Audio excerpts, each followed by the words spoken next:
There we are. How we doing? Hello, everybody. Got the I'm sound on? yeah. I got the sound on. Just Cool. cleaning my glasses here quick because I can't see anything because I put my whole thumb on it. Nice. What do we got going on tonight? It's dark down here tonight, isn't it? Jeez, turn Not the too brightness bad. up. We got the usual. We got lots of new books to look at. Quite a few books, new number ones, indie wise, and that. Yeah, it wasn't a super big week for comics, but there was lots, like you said, lots of number ones, and I feel like we covered most of the books from this week. Yeah, we covered quite a few. I liked it. What else we got? We got a little bit of review action. We got we'll go into the Doctor Strange movie a little bit. Again, nothing too spoilery. But again, we liked it. It was I suggest seeing it. What else? Moon Knight's over. I enjoyed that too. A little bit more on that. Nothing a whole lot really. Just saw a couple things. Big countries announcing that they're going to have their own Comic Con coming up in the fall, November. We're definitely going to try and head out for that. Yeah, yeah. I'll pull up the picture that Big Country put up. Sounds good. We got no regularly. Thank the guys at 204. We got our books there nice and I wouldn't say early. I was supposed to go and get them early, but we ended up not being able to do that. So Some old man took a nap. no, it wasn't just I took a nap. I had an auction at the same time too. I forgot about. Mm-hmm. And then tags this weekend. There's a special tags going on, so that's helping someone support their Kickstarter. So that's cool too. Other than that, just regular book stuff. Once Tyler sits back down there, I don't know where he went. Oh, I went to get my free comic day pick. Oh, okay. And we will get started too. So Yeah. let's get started. So let's see. What do we have first? Oh, it would help if I had the right page on. There we are. Boom. I've got too many pages on here now.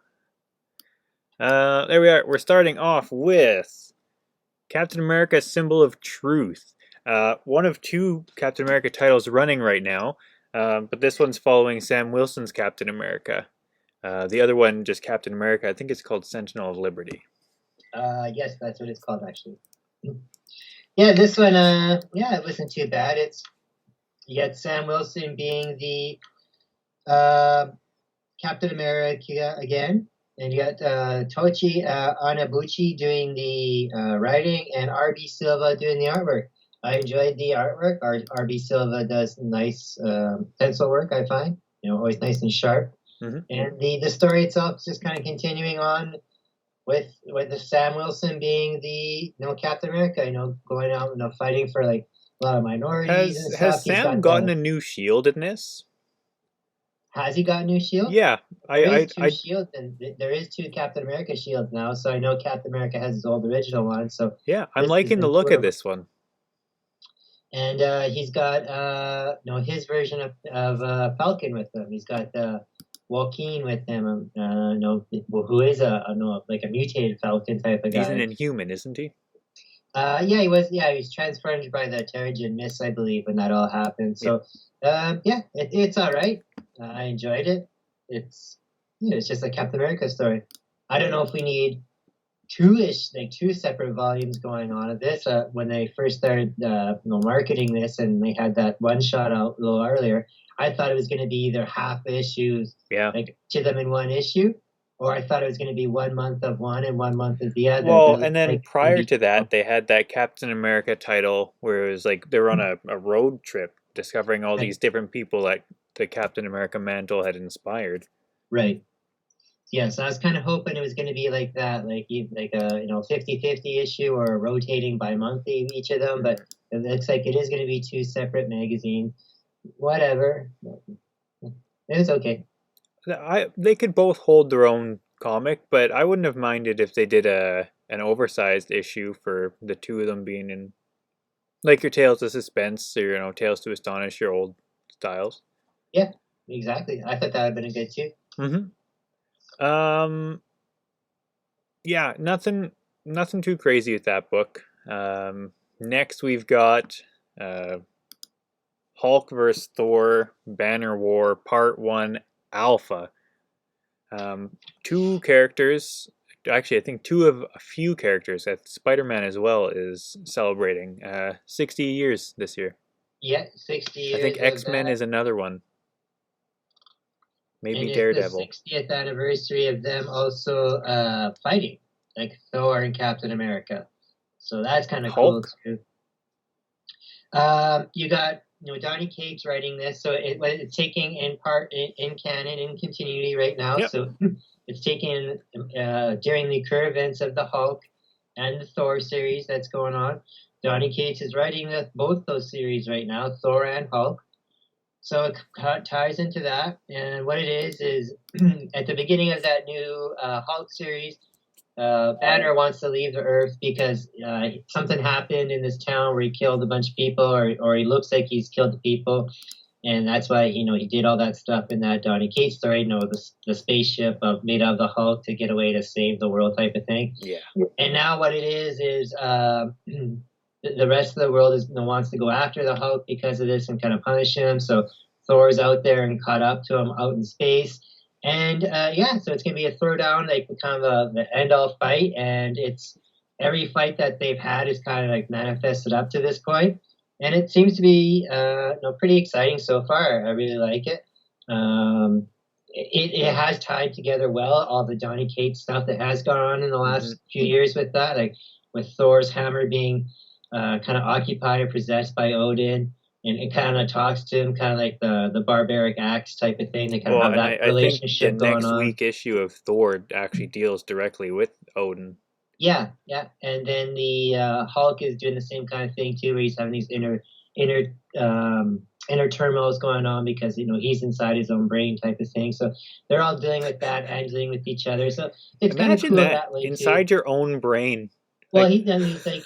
It's like he has like almost like a separate conscience there. It's like you dual identity, right? Yeah.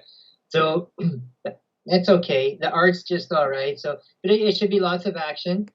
It does. This is one issue where it's separate. The next 4 issues do break up into the two Hulk or the Hulk titles and the Thor titles. So we'll see what happens there. It's supposed to have quite a ramification later on. I guess we'll see. I enjoyed it more than I thought I was going to, because the Thor stuff has been all right, but the Hulk stuff I have not enjoyed at all. Thor stuff's been pretty good, and lots of people are talking about the Jason Aaron run. Obviously, with Thor: Love and Thunder coming out, right? It was Gore the God Butcher and Jane Foster Thor, but also everyone's picked up that omnibus recently too. Just came out last week or week before. Yeah. And our next one also had an omnibus just come out this week, super quick after the first volume. That's Moon Knight. We got Moon Knight, Black, White, and Blood. But yeah, the Moon Knight omnibus volume 2 came out, 5 weeks after the last one? Not even? Yeah, the new one just came out this week. I didn't realize it was coming out so fast as well, but again, they wanted to capitalize on during the show ending and that. Same with, I kind of feel like this book was the same thing. Moon Knight is another character that definitely deserves this more mature type of treatment. Yeah, and they've done that with a few people, like Red Sonja. Elektra got one. I think Wolverine had one. Yeah, I think Punisher had one as well, too. I can't remember. Yeah, I think Punisher did. Yeah, and they should be like that. You got 3 stories in here, all in black and white, with just red being the blood, the accent. Spider-Man's in team up in the second story, so you see him being red. I kind of like the Spider-Man one just because there was a lot of kind of funny banter between the two of them back and forth. But the first and the third one were not that great. It kind of just felt like it was a book that was cashing in on the movie or the TV series going on right now. And also just with, like Tyler said, there's been almost all the characters and all the companies are getting some kind of treatment like this, black, white, and red or blood or whatever their color combo is. Batman's gotten one, Superman, Wonder Woman. Yeah, exactly. So it's okay, but I didn't care for the stories too much. It's forgettable. If you want to read it because you like Moon Knight, or if you are on the Moon Knight hype train right now with the show, pick it up. But it's forgettable. Moon Knight is his own series that he has since just before Devil's Reign started there. That As one's a doing series. well enough. Mhm. So, I mean, again, it's good that Moon Knight gets more exposure. He's getting this, more mature treatment. But Sure. I don't think he really needed more than one series going on. No. Um, that's it for Marvel. What we've got next here, you didn't read because you hate fun. Star Wars. Galactic Cruiser. I don't know if it's called Star Wars Galactic Cruiser Halcyon Legacy. I just call it Halcyon Legacy. This one takes place during the Clone Wars. And of the other two issues prior, I'm inclined to actually enjoy this one the most. Um, it's I don't know. It's got Padme and Anakin, and they're looking for an informant, and then you've got Asajj Ventress, who's also looking for this informant, and they're kind of fighting over him, and he's trying to play both sides a little bit, and that's about it. It's just a little bit of a romp. One of the guys is telling the stories to someone saying, "Yeah, we're gonna be boarded by the First Order, but I have this story of this young senator that was here, and you got to be brave like her." So nothing crazy, but it a very good Clone Wars story. I mean, we've gotten the shows and the other comics, but this I actually enjoyed this more than the other two. I think I can't even remember what the other two were, to be honest with you. I think one was High Republic, and the other one I couldn't even tell you. I don't Not remember. sure. Yeah, but that's the Star Wars fix for the week. Okay. Let me clean this up. Here we are. Next, we are on to DC, and this is a really fun one. And I think this might be one of my favorite covers of the week just because of how dumb fun it is. Can you guess what it is? Well, I know what it is because it's from DC. It's that Jurassic League one, is it not? Yeah, well, we have a couple DC ones. I wasn't sure if you knew. Yeah, I do. Yeah, I Yeah, like the that. Jurassic League, one of six. Yeah, there's a couple of books on our list this week that were kind of dumb fun, and they end up being way more fun and enjoyable than I thought they were going to be. Mm-hmm. This being one of them, and the other one being the Archie versus, or not versus, Archie meets Riverdale, which we'll cover there as well. Yeah. And this one is exactly what it sounds like. It's the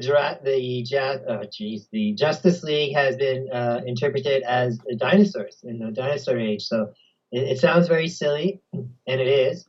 But the artwork is It's really not the cool. first time we've had a T-Rex Batman. No, it's not the first time. But what it is, it's exactly what it sounds like. You got a world where in like the caveman ages, Superman comes to Earth, and instead of being like a baby human, it's a dinosaur.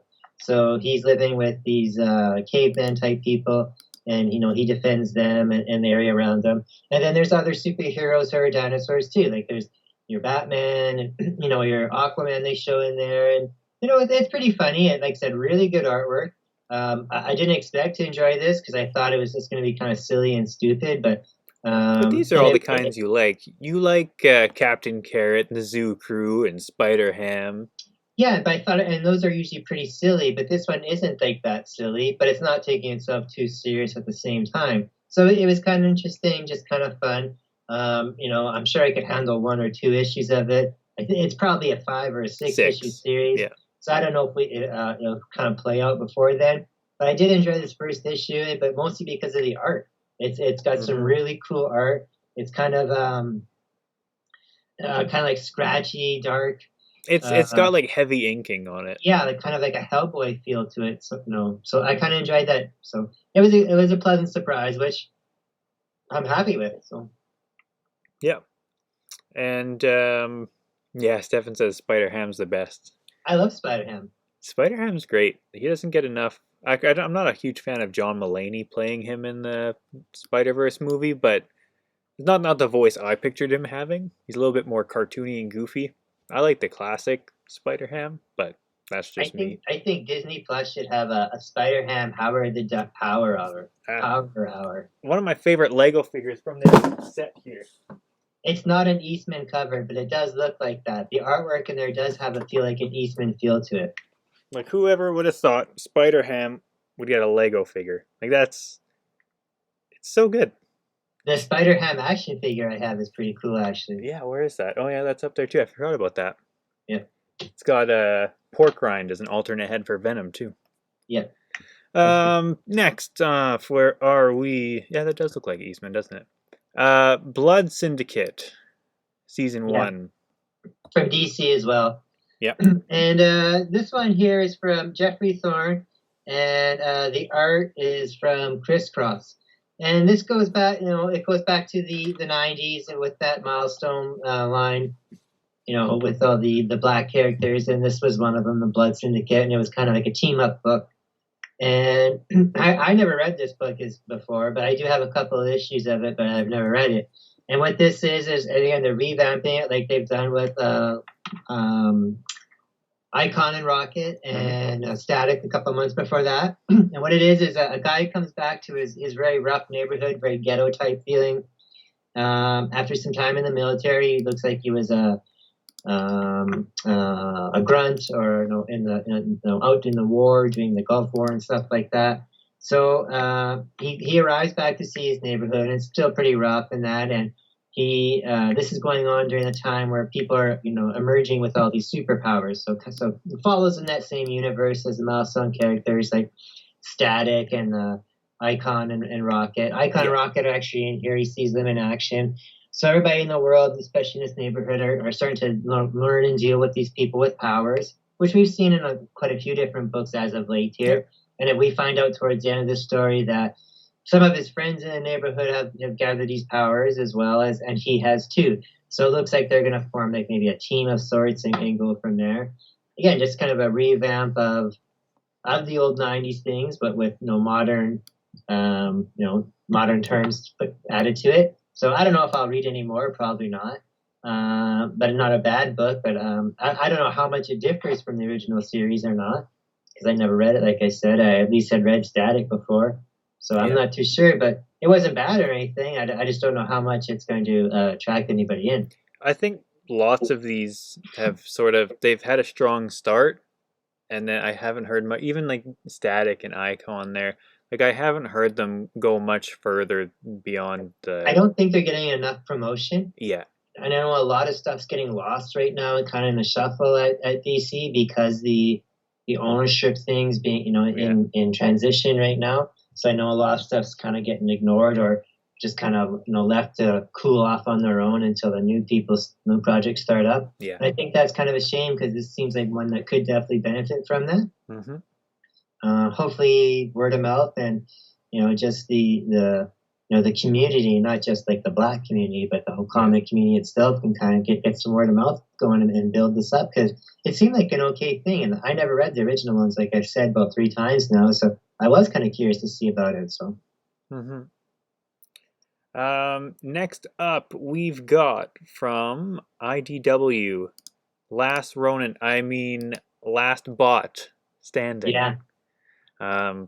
Now, I didn't read this one. I didn't get a chance to read it, but it does sound interesting because apparently Transformers is doing a similar thing to Last Ronin, and this is actually the last Transformers series that IDW is doing. I don't know if they've fully left, but this is the last one that I know they're doing as of right now.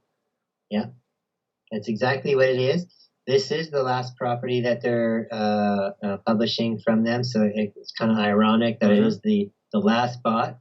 And it does have that feel, too, of kind of a Last Ronin feel to it, and that's exactly what it is, or Old Man Logan, or Old Man Hawkeye stuff, or Old Peter, Man or Old Man Quill and stuff we've seen, or the Maestro ones with the Hulk and stuff.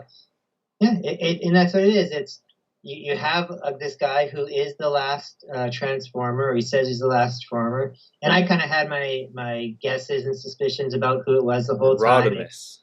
It kind of looked like Rodimus Prime, and it turns out it is Rodimus Prime. Yeah. And the way he shows up is kind of interesting, and this planet that they're on kind of seems to be like a Western type atmosphere.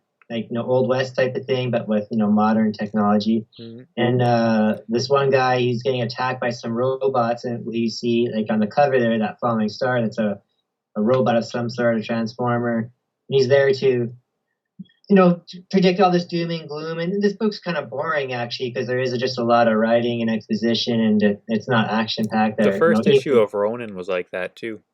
But Ronin at least had some good artwork, and it had. It was also longer though. Yes, and this just seemed kind of boring. And it turns out you think that this guy that crashed is the last Transformer maybe, and you find out that it is Rodimus, but you don't recognize him because he's like this wagon covered carriage that this guy's been riding around and nobody's known about. So he's just been there this whole time, just kind of hiding in plain sight, and kills this other Transformer and just nobody should be around me, I'm dangerous and stuff, and kind of walks off. So we don't really know how he got to be like that or what's going on or anything. So that's the only interest. Transformers are bad news for whatever planet they go to. They destroy their own planet. Earth isn't looking so healthy here. If it is Earth, it could be another Earth, planet. It's called something else. It's called like Donkobot or something like that. It's another dumb Transformer name. But it's So I don't really want to see any more about this. Like you said, the art's not that great. It's kind of boring. I just wanted to see how Rodimus ended up like this, because Optimus Prime was one of my, or Hot Rod was one of my favorite characters. I like Hot Rod more than I like Rodimus. Yeah, but this kind of sucked, so I didn't really care for it too much. So, let's see what we got next. Oh, here we go. From Boom. Do you know what our Boom book is? That's what today is. Today is going to be the quiz show for you. Yeah, it's Grimm. It is Grimm, that's right. Yeah. Grimm from Boom Studios. Yeah, you got a good team behind it.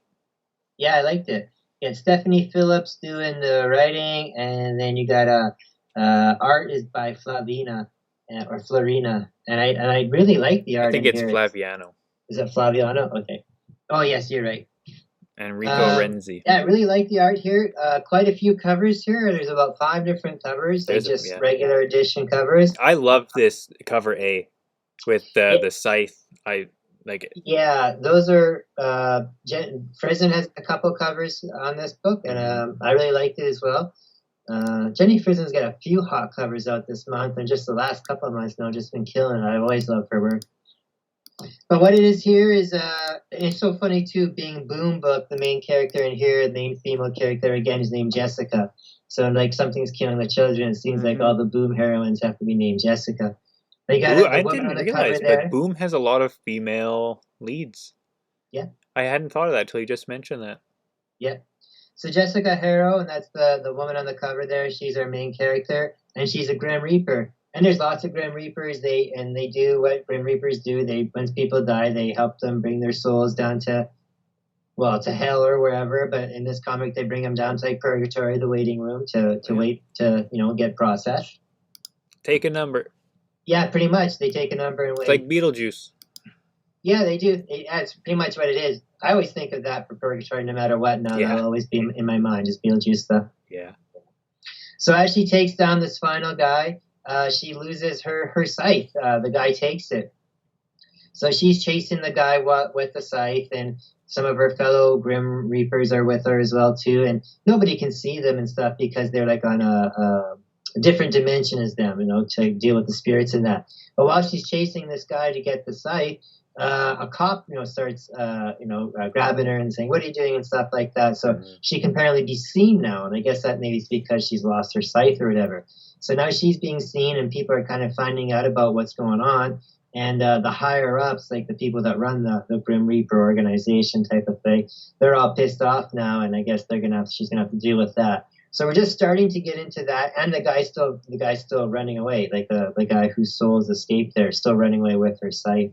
So I guess we'll see what's happening here. This is supposedly Boom's biggest book of the year that they're pushing in that. They've been pushing it a lot.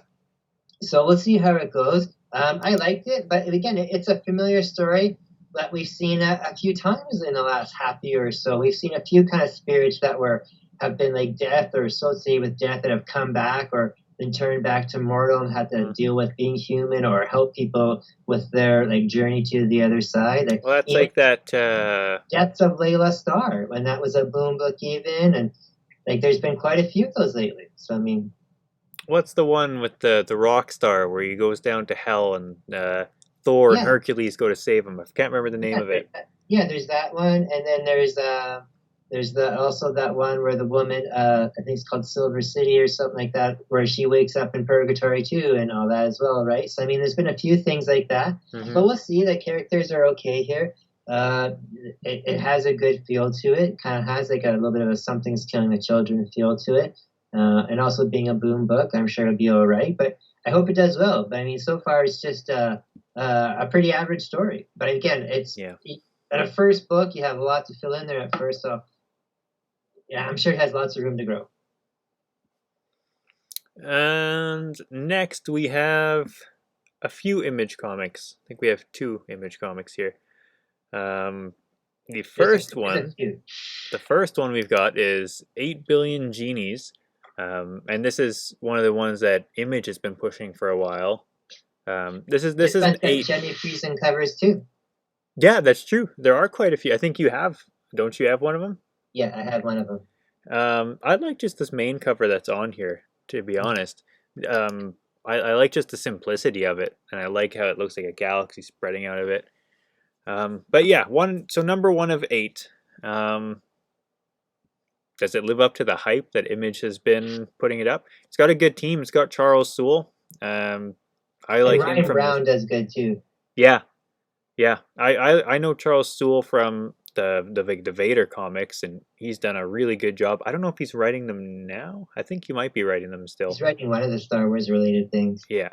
Yeah, I like both Charles Soule and I like the Ryan Brown artwork. I've seen his stuff in lots of things.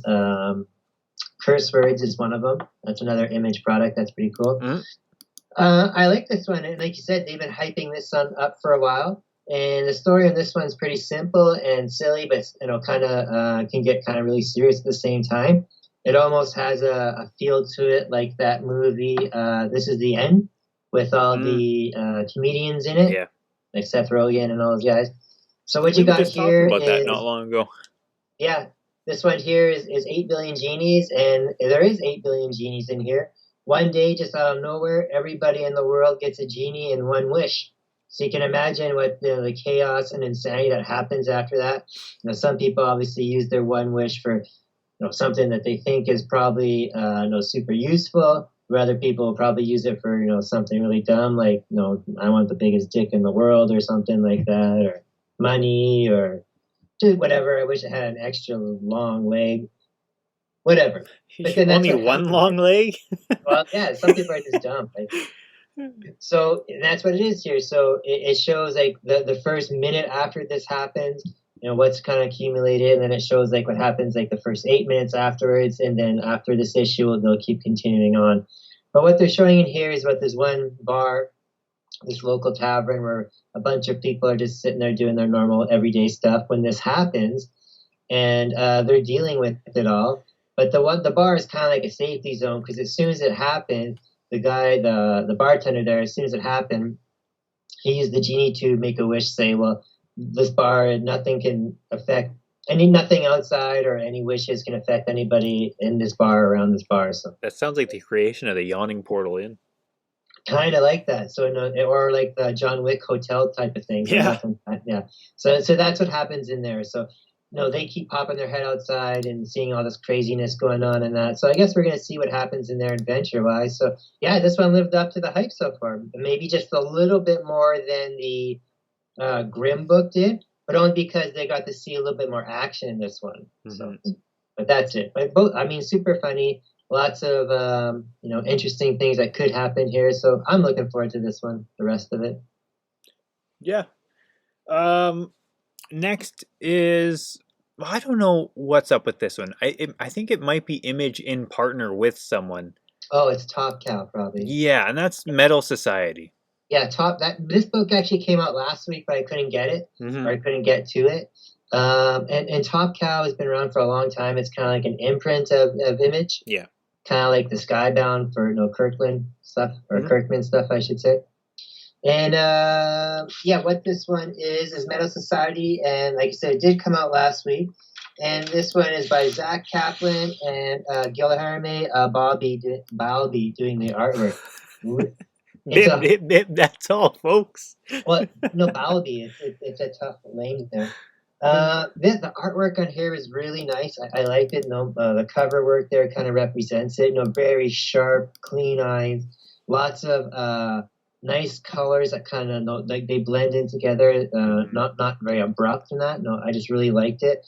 No, Well, it's beautifully like painted. the cover here, like the contrast between them is like yin and yang. And that's what a lot of this book is. So good Yeah. point there. It's like a lot of double page spreads in here, or used as double page spreads, even though they have separate panels. And what it is two separate lifestyles. You got the robot lifestyle and the human lifestyle. And the robot lifestyle is the more dominant one nowadays, where the humans are kind of seen as lesser. They've only been back on the planet for about 10 years or so because they're kind of bred Oh, so and it's the sequel to Wall-E.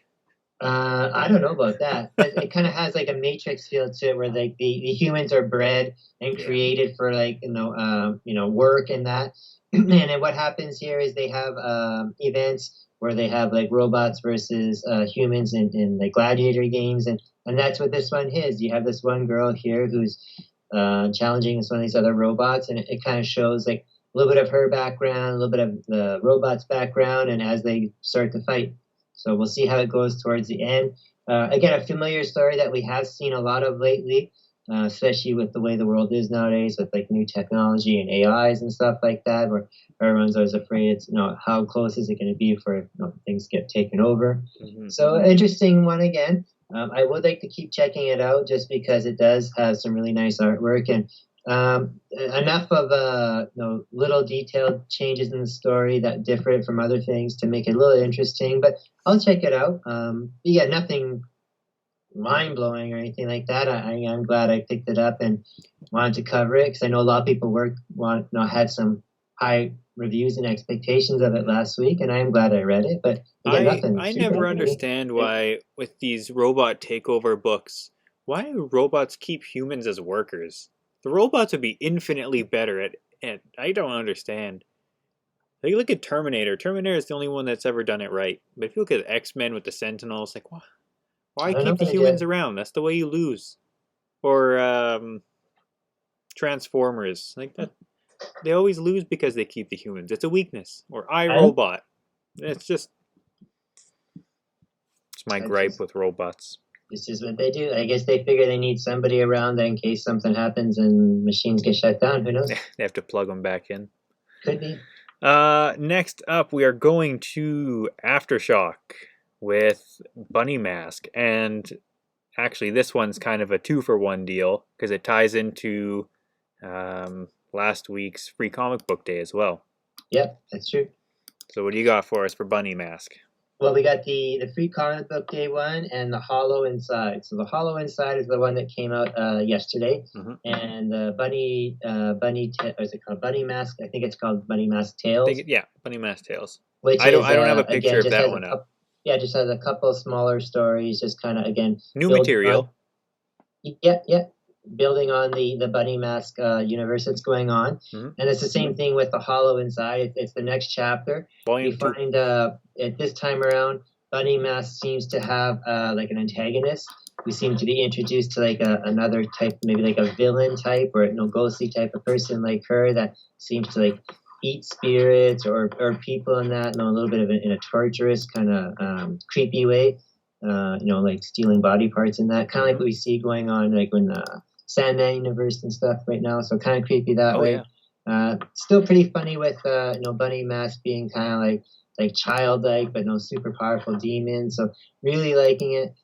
Even though these are kind of creepy and sometimes gory and horrific stories, with Andrea Moody's art in it, Andrea Moody's art, painted watercolor artwork in it. It makes this, it's very, I won't say confusing, but it doesn't have that horror feel to it, so it kind of makes the story even more enjoyable because it's him doing it. And a side note, I was speaking with him this afternoon, and we should have our autographed books that he managed to get done for us sent back pretty soon. So hopefully we'll get those back soon, and we'll have some of those available for people too. I guess while we're talking about some of the free comic book days, I know I have my pick over here, and I'll pull that up in a second. Um, This but was my pick, the bunny mask one. yeah, um, just because of significance and the character becoming larger. Um, there was a X-Men Avengers free comic book day. There's Judgment Day. Talk stuff that's going forward in the next few months, whatever. Like free comic book stuff does. Um, but this actually had the first appearance of Blade's daughter, and I think they're calling her Bloodline, something like that. I believe so. Yeah. I hadn't read this one yet. I had gotten some from the shop, and then I didn't want to, be greedy and take a bunch, so I got some there, and I ordered some from Capcan. So when that comes in, I'll be able to read it. But yeah, Blade's daughter shows up in this for the first time, and they don't say who the mother is. They allude to it, who is someone that is from early Blade history, I guess. I never read the Tomb of Dracula stuff, so I don't know. But someone from earlier on is who they allude to. And they'll get more into that as the series goes on. That is that. My pick for Comic Book Day is this new Jeff Lemire book coming out called The Bone Orchard, Mythos, and this is just a prelude to it. And you and I, we have differing opinions of what it's been, and if I were a smarter man, I would have gone and researched it before the show, but I didn't. It seems to be having 3 separate stories going on in it, but I don't know if it's going to be 3 separate anthology titles or 3 separate titles that follow it, or if it's going to be one anthology series that shows part after part after part. Because this one kind of does that, where it shows this person's whole way, and then it shows another person's perspective of what would have been happening around the same time towards the end. Right. But really, really interesting. Definitely a Jeff Lemire book. Yeah. Totally. Mm-hmm. And you can definitely tell Sorrentino's art on there too. Yeah, that's right. It's got Andre Sorrentino working on it. But yeah, I really enjoyed it. That's going to be coming from Image. Really spooky, some of the interior on it. I think one of the reasons I like it is because it is one of those ones, sort of like Black, White, and Blood, where it's not a whole lot of colors in it, and you get that red that pops. But yeah, we didn't talk a whole lot of free comic book day stuff last week because there was so much other stuff. So I figured. Well, because it was on Saturday, and that this is our first show since then. That's true. I knew some of the stuff was coming though. Yeah. Oh, here we go. Another one that I'm getting a lot of time to talk right now. I'm gonna have to take a deep breath for this one. Here we go. Dark Horse. I haven't had to use that banner in a while. Dark Horse. One that you actually refused to read. That's Avatar, Adapt or Die. I don't like Avatar. I've never seen the movie and I don't want to. I'm not a huge fan of the movie. I think it's beautiful. It's great. Weird that we're getting a sequel now after 10, 12 years. It came out the same year as oh, are you still there? Yeah, I just popped up for a sec. Okay. Made the screen go all funky. Yeah, I think 2008 the first one came out, somewhere around there ish. But yeah, it's getting a sequel. We saw the trailer for it with Doctor Strange, Multiverse of Madness. Again, looks really good. And I figured, why not try and work with the YouTube algorithm and be a sellout and talk about popular topic. But overall, this book's taken place 10 years after the movie, the original movie. And they're trying to still figure out what's going on with people, and they still got the Na'vi and the humans kind of at conflict. They don't really trust each other, but you've got the Doctor Augustine, just like the film there, and she's trying to create this school where the Na'vi children can sort of impart the human life into them, sort of let them know about human culture, and then also in ways for them to learn about the Na'vi culture. But they don't quite trust the Sky people still. And by the end of it, they end up taking them to, take their base and show them around, teaches them basketball, shows them some of their machines. And at the end of the book, you see that some of the kids are getting sick, and they're actually like getting really sick. And some of them are, one looks dead by the end of it. Again, not a book I thought I would be enjoying in the slightest, but like I said to you, if it were anything other than Avatar, I would probably enjoy it even more. But I thought it was a decent enough read. Really good artwork. Reminded me of the Star Wars stuff, how it's kind of lifelike. I mean, they're blue deer, weird blue deer people. I guess you can only be so lifelike, but yeah. But yeah, that's what I thought of that one. I figured it would be good to cover just because lots of people are talking about it right now, and that's what we do. Pop culture stuff, right? Yeah. Even if we don't like it, someone's got to. When we went to Doctor Strange, did we not see a preview for that? Yeah, that's what I was saying. Yeah. Next, we've got from Behemoth. I like Behemoth. Yeah, Behemoth does some pretty good stuff. What's it? Blind Alley. Just I couldn't remember what it was called. Blind. I have the picture in front of me.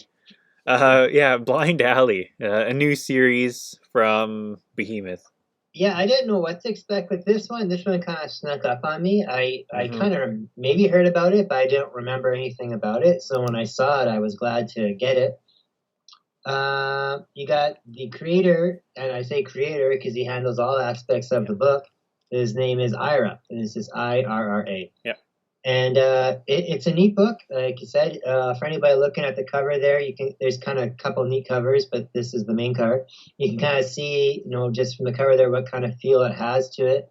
You got a former mob crew member. It goes back to his old neighborhood. It's a very tough and ghetto, ethnic feel to it. Kind of has like this scratchy kind of underground artwork to it. And we're just kind of seeing what happens from there. I don't think it's going to be anything kind of superhero-like or anything like that. I think it's just going to be like a kind of like a gangster kind of neighborhood mob story. Seems to be kind of neat. I kind of like that stuff. So I'm interested to see how much farther this goes because like I said, it's just the first issue. We're just kind of getting the feel of some of these characters. You do get kind of like an introduction of kind of few kind of like kind of different characters, some local crazies in the neighborhood and whatnot. But yeah, I think in our neighborhood that's you. Pardon? In our neighborhood that's you. No, these are like ethnic, Compton, Harlem, Spanish Harlem type of stuff. So I think it'd be kind of cool, especially when the one guy comes back. He's coming back to the neighborhood where he's kind of, I won't say like honorably discharged, but he's coming back from working with bigger crews. And he kind of gets kind of put out to pasture because he kind of screwed up on a job. So we don't know if he's kind of walking on thin ice or if he's going to be out there kind of like in staying for good type of thing or what. So it kind of has like a Sopranos feel to it. So we'll see how it goes. But yeah, really nice, scratchy kind of underground, ghetto-y type of artwork. Very appropriate for the story setting. Yeah, I agree. Next, and this one I think, actually maybe even all the covers, if I can do that, is my cover of the week. That's Death Dealer. Yeah. Even the interior artwork on this is really good. Well, yeah, this one here was a little disappointing. It's from a comic producer called Opus Comics. Yeah. Haven't heard of them before, but it's Frank Frazzetta's Death Dealer. And Frank Frazetta, especially in the 70s and 80s and stuff, was huge into the fantasy art and that, and one of like the gods when it comes to like that kind of artwork.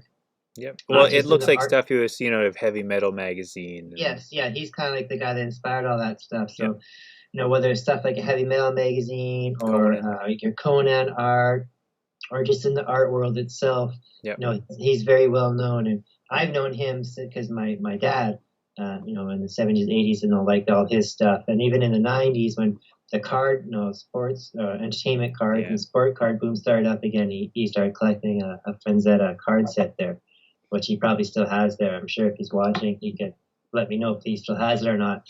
But this is they kind of took the idea. Oh, he still has some of the collection there. He says,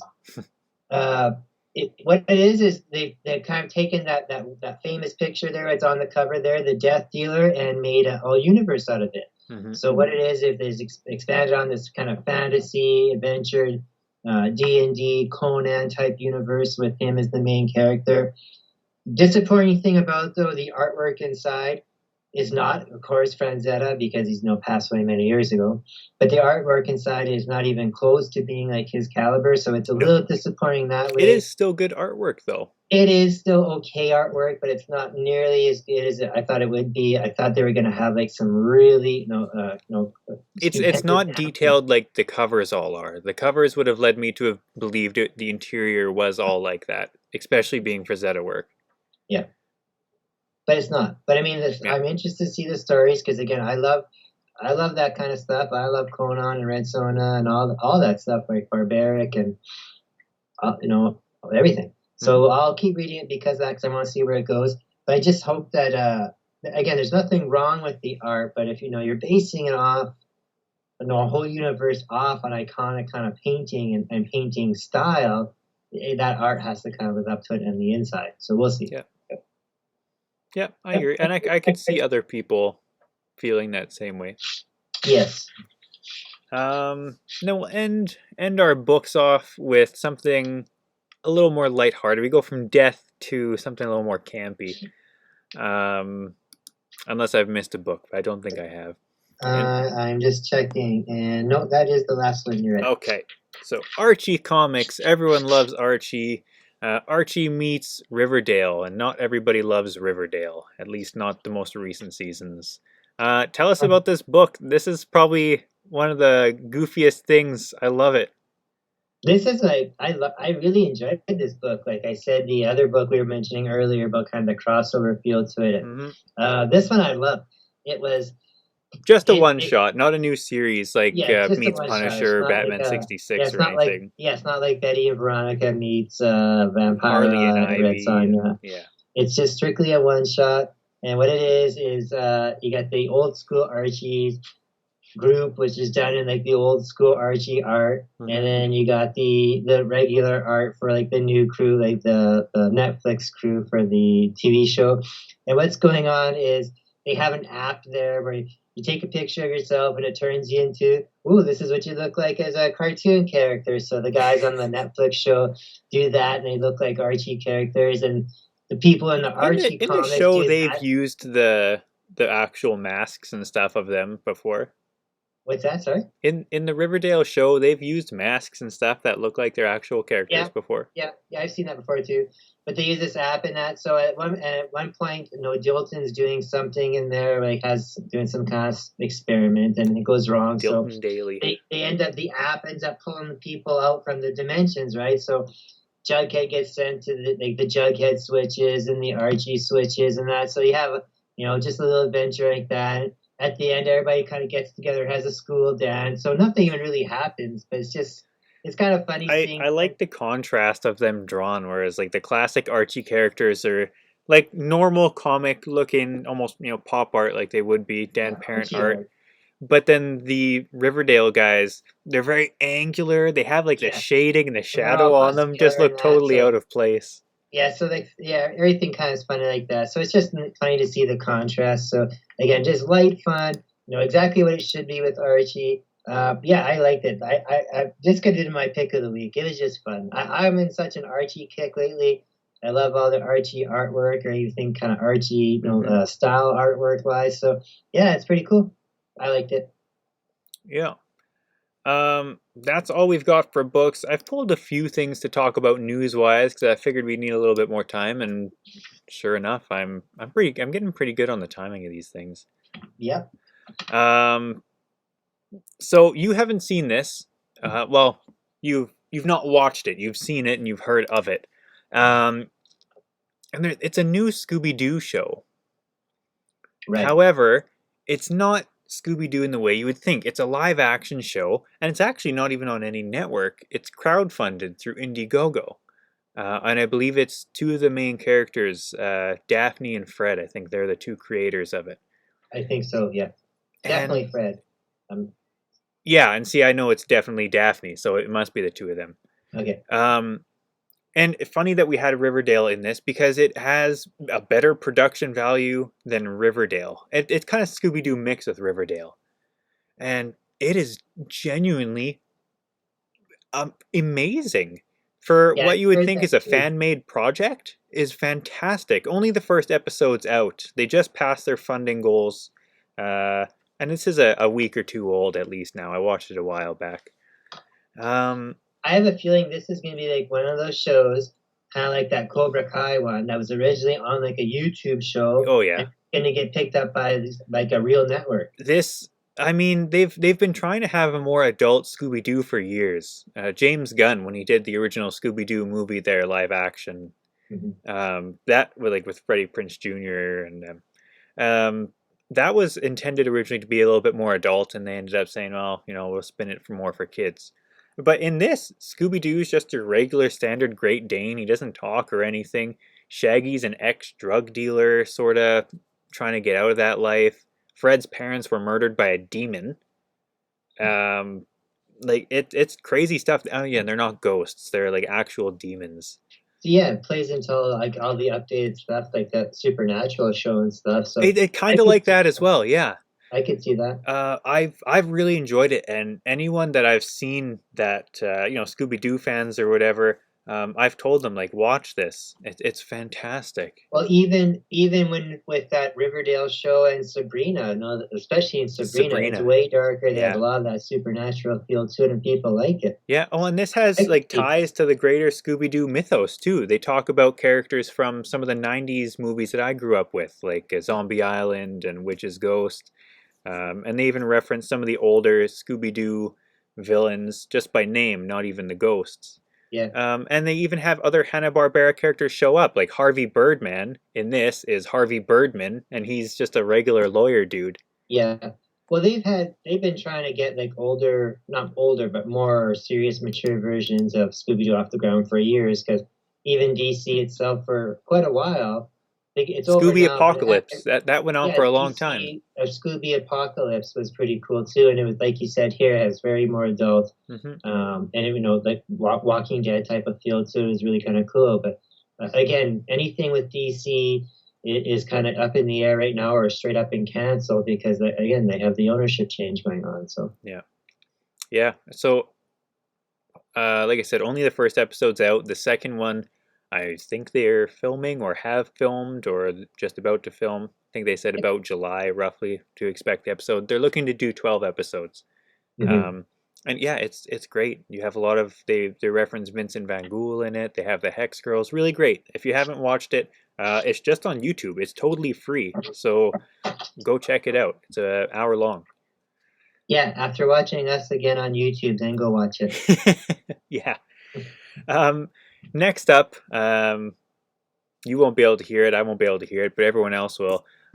We had a nice little surprise, and it had been sort of leaked and rumored for quite a long time, maybe a year or two. I'll just put the video up, and you can all see it. Ah, weep grogna, weep ninny bog. Excuse me, my friend. Destiny has caused our worlds to collide. Let us join forces, and together we can be more than meets the eye. Engage brick mode. Now all we need is a little energon. All systems go. Megatron will blow a gasket when he sees this. It's time. It's Lego Optimus Prime time.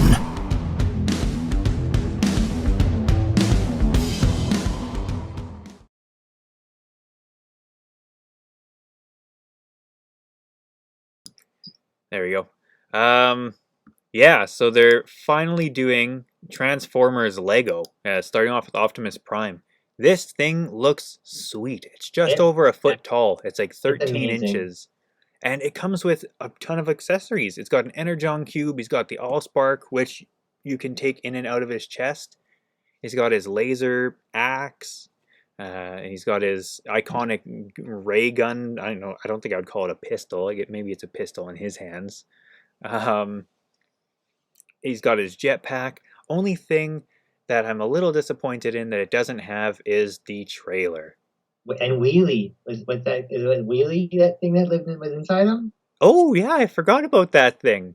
Was that called Wheelie? Maybe that'll be a separate set. Oh yeah. But from what I'm hearing, because like I said, it was leaked and they've just announced it. I don't know if they set a price. I think it's somewhere roughly around $170, and that's probably American. That's going to be American. Now that is expensive, but up 200 Canadian. I would spend it on that. Like I mean, some of the sets I've got back there, like, sure they're expensive. I think that Daily Bugle one is like 500 or something. Yeah, but we never paid for that. No, that's right. We didn't. We got that in a trade deal. But yeah, this Optimus Prime is awesome, and I hope they do more in this line. Like, you can imagine having a Starscream, Soundwave. Mm-hmm. I don't really care about any other Autobots. Who cares? The Decepticons are all cooler anyway. But yeah, who knows? Yeah. Stefan's such a sourpuss. What you got against Legos? But yeah, so that's super neat. We'll see. I spend too much money on other things. I probably won't have money for this when it comes out, whenever it does. And then our final little bit of news is, and we did a post about it yesterday or day before. So we know CGC has been taking cards. They're going to start doing video games very shortly. I think just by this summer or this fall. Maybe sooner, actually. Yeah. Apparently they're doing VHS tapes now. Yeah. And that made me think. My grandpa Ed, he has, the Indiana Jones, the End of Raiders of the Lost Ark. Oh, it's just rows and rows of crates and stuff. Yeah. That's his basement, and he's got all old Star Trek and the Star Wars and stuff. I don't know if he's got Star Wars down there original or if it's one of the remakes, but he's got like stuff on Betamax. I wonder if they're taking Betamax. Oh, for sure. And I don't know. I just think it's super neat. And we had posted some of the old cassette tapes that I had of Spider-Man, and I don't know if they were yours before, but definitely mine. And then just after all that, someone had posted all of those Spider-Man ones online, and we figured out whatever. And now we can't find it, and I'm super bummed because those would have been awesome. What we're going to see is a lot of Disney VHS ones going there. I've heard Disney, Star Wars, Star Trek, Ninja Turtles. Yeah, for sure. I think lots of those Marvel ones from the 90s, like all the original X-Men's. Yeah. Those, oh yeah. Yeah, and like Stefan's saying here, might as well get them graded because really, who of us really has a VHS player? Yeah. Like, even if you do have one, how do you hook it up to anything? That's the issue, right? Like, even people who like to play the retro gaming, your old console games, you can't just hook those up to a TV nowadays. Lots of the hardcore guys keep old CRT TVs around. Which is getting harder and harder to find. Yeah. So, yeah, I mean, just like anything else, if someone has a market for it, go for it, right? I mean, I got an action figure that was, this one's not graded, but who knows? They're going to be doing toys soon enough. Yeah, toys. Why not, right? They do records and stuff. They do movie posters, concert ticket stubs. So, yeah, whatever. I just, not one that I thought they would have. But maybe they're like, oh, and we just got that whole order from CGC back of stuff we sent not that long ago for some people. January, back yesterday. And so it seems like CGC, either we got lucky or maybe they're finally catching up. I think they're finally catching up, especially on modern stuff. It just seems to be like the older stuff is still a little bit behind. Your silver stuff, your modern tier. or Yeah, modern stuff economy. seems to be all right, and we got a few books in this week. Only a couple for ourselves because again, it was mostly in order for. I mean, we had over 50 books for other people, and yeah, so we gave all those people their books. Everybody was super happy. Couple broken ones, but I mean, out of 60 plus books, there was one broken one. It's not too bad. There was one Um, broken one. what's that? There was one broken one. Yeah, there was one. Oh, I And didn't see that. That's pretty good though. Out of 2.5 boxes, yeah. well, compared to the one that we got, that was a reholder a couple Oh, weeks earlier, which was 3 books for reholding, and then all 3 books came back broken. So but that was their shitty magazine size for the original Turtles books. yeah, but it wasn't packed as good as it should have been. Yeah.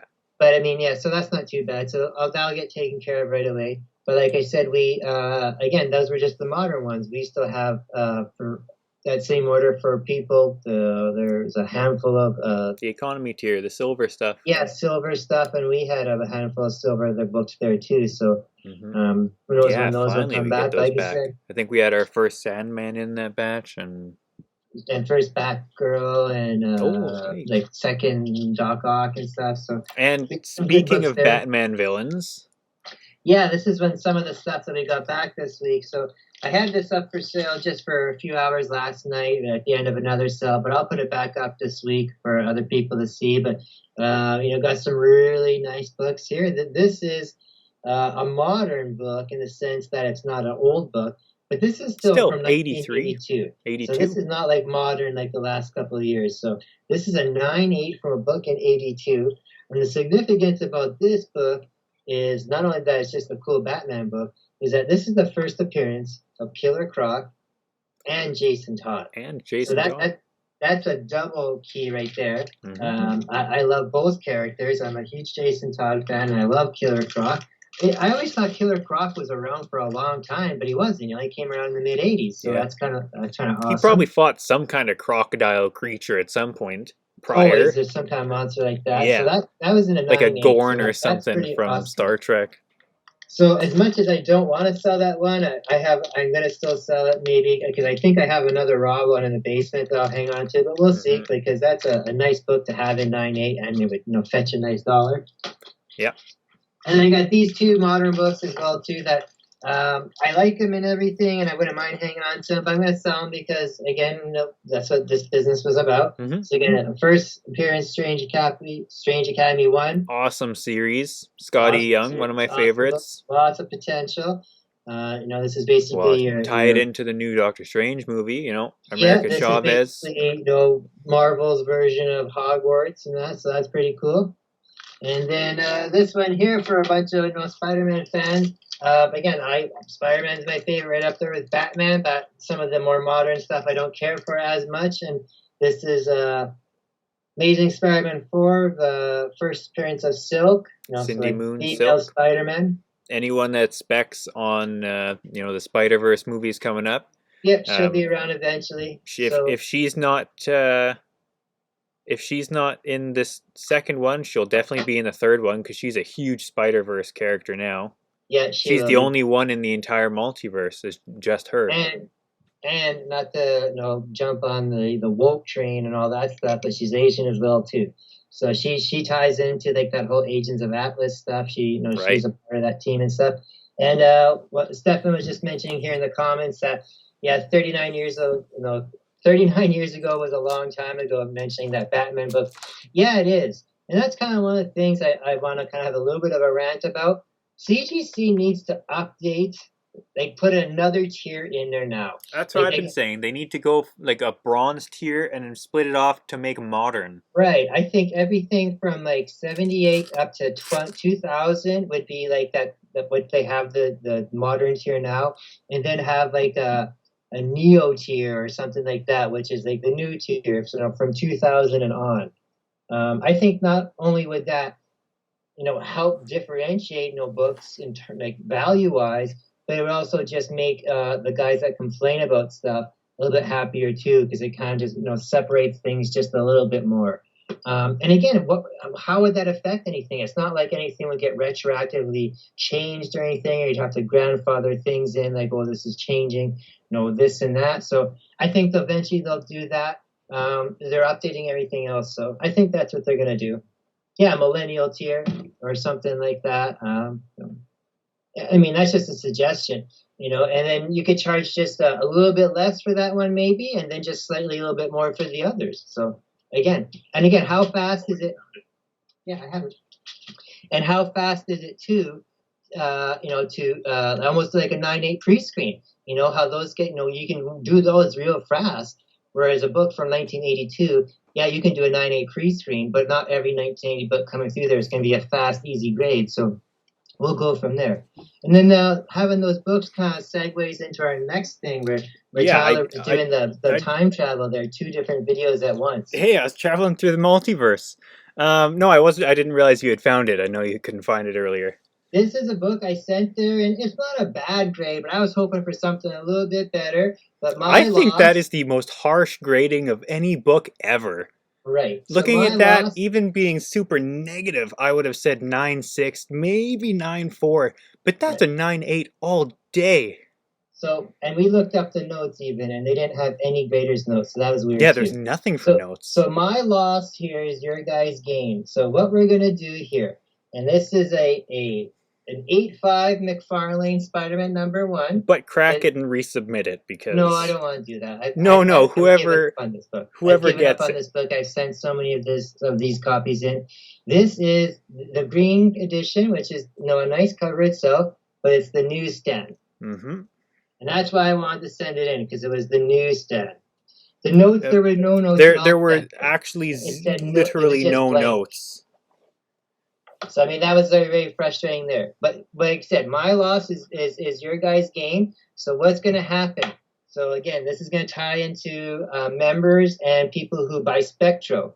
And with the Spectro book, I'm just waiting for a prop that I'm getting specially made. And I've got it up on the screen. You can get your ugly little photo card out of here. I'm getting a prop made, and there's going to be a Spectro commercial coming out very soon. You have said that on every episode for the last months. I'm waiting for the prop. I am. And it's going to be prop that you had commissioned 2 days ago. And it's going to be very Alfred Hitchcock-esque, my commercial.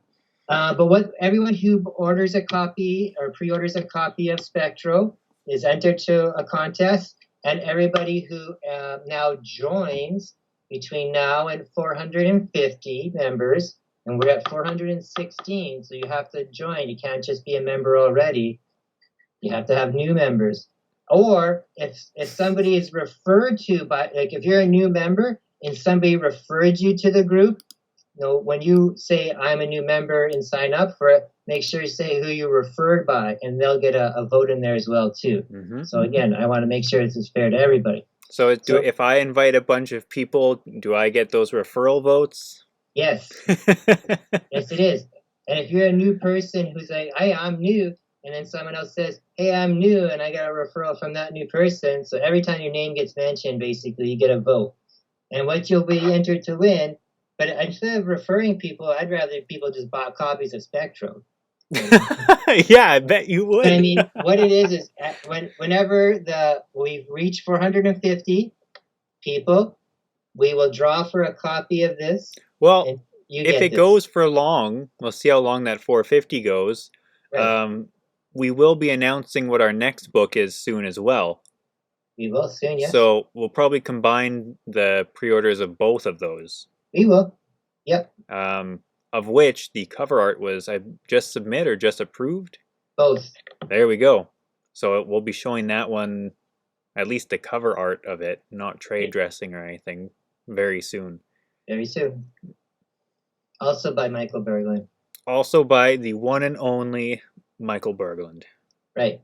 So like I said, so everybody who joins between now and 450, everybody gets referred by someone for up to 450, and people who buy. And it can be the set of Spectro, or it can be just the trade dress one. And like Tyler said, also the new book when it comes out too will be entered for a newsstand edition of the iconic McFarlane Spider-Man #1, 8.5. Not a bad one, but again, not a great one. That's the most beautiful 8.5 I've ever seen.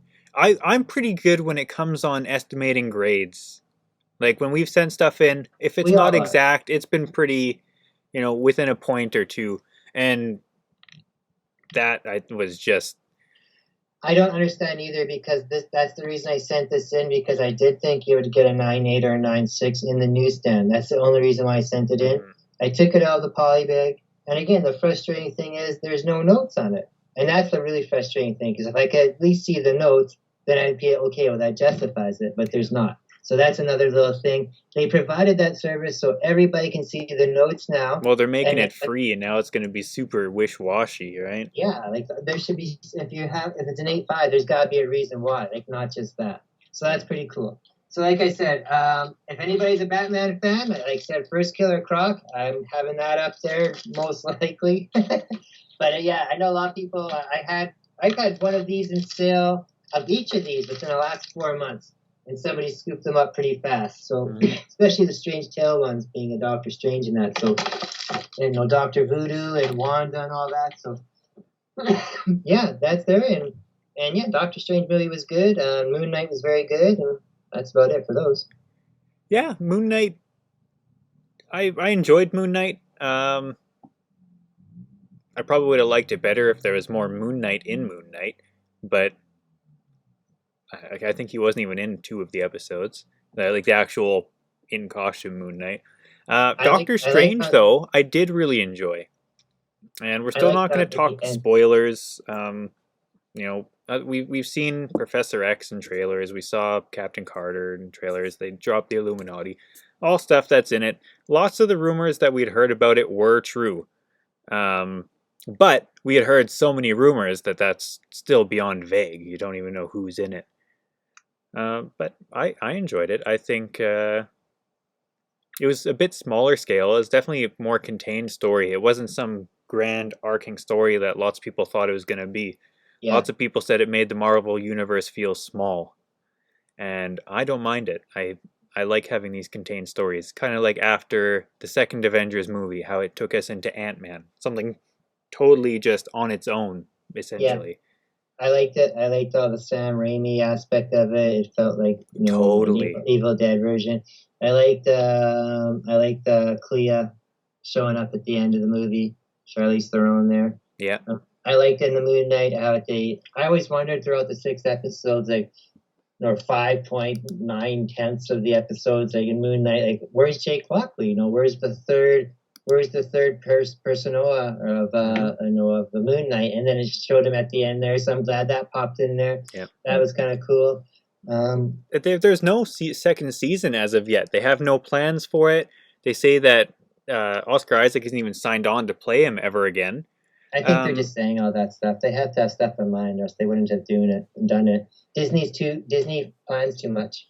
Yeah, well, no, he's just not signed on to anything officially. He was just that they have stuff they want to put him in. They said he will show up again, but no season 2 as of yet. Yeah, personally, in season 2, I would like to see it in the Jeff Lemire version, where Khonshu is really the bad guy of the story.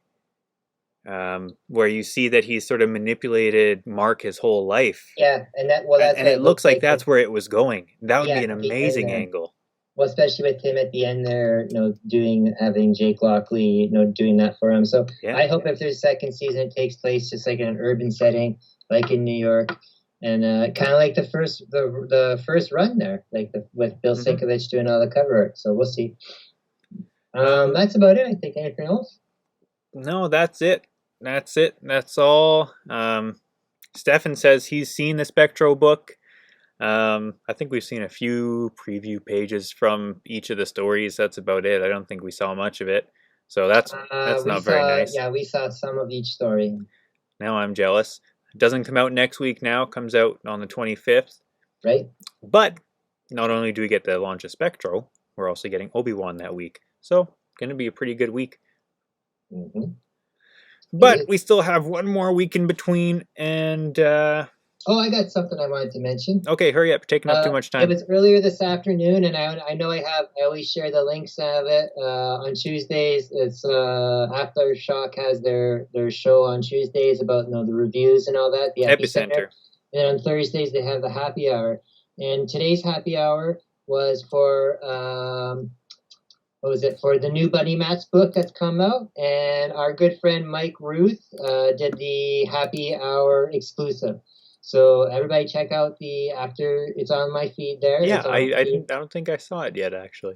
Oh, I put it up there. I shared it. I think the Aftershock happy hour, and like I said, interview with Mike Ruth. He does a lot of their happy hour variants now, and hopefully you can order one. It's a nice looking cover. I happen to have the original cover art. They can be tough to get, those happy hour ones, because they're in the States. But if you check Big Country, they tend to get some.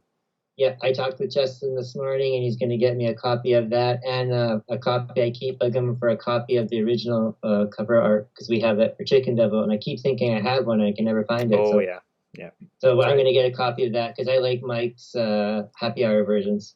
Oh, and that's something I didn't pull up, but we can share that to the page after. Big Country Con. Right. He's announced that he's going to do his own Comic Con in New Brunswick in November, so yeah. we'll definitely try to head out there. That'd be nice to be if that could be our first con that we actually go to. Yeah, I don't know if I'd want to set up. I don't want to haul all of our stuff, across that far, but definitely go. Yeah, let's see. But, yeah, we're taking up too much time. We're just rambling. Clearly, we haven't seen people in a while because we're just chatty. Yeah, stick around for the after show of just us rambling. We will talk to everyone next week, I guess. I don't think we've got anything special planned before Thursday of next week, so... Everyone check out Tags on Saturday night if you can. Yeah. Things are getting dicey coming soon. Yes. I almost gave up on that, but I managed to...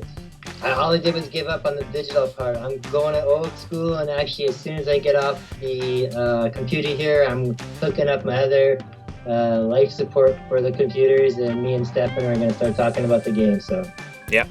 I'll see you guys all. Good night.